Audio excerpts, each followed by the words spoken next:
Hi everyone, today is March 4th, 2021, and I read Exodus chapter 4. There are two sections in today's chapter, one titled Moses Given Powerful Signs, and the second titled Moses Returns to Egypt.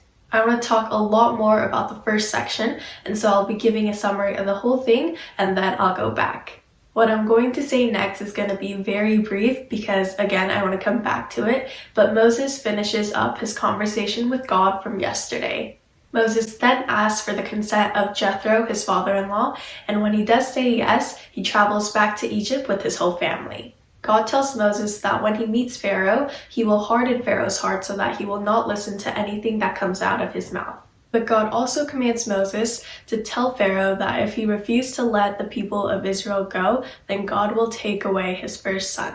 Now that that's all done, let's go all the way back to the beginning. During his conversation with God, Moses gives a total of 3 questions or excuses or reasons why he cannot go down to Egypt or why he shouldn't be the one that God uses. The first one is in verse 1, the second one is in verse 10, and lastly the third one is in verse 13.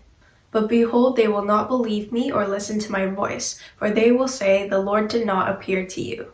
O my Lord, I am not eloquent either in the past or since you have spoken to your servant, but I am slow of my speech and of tongue.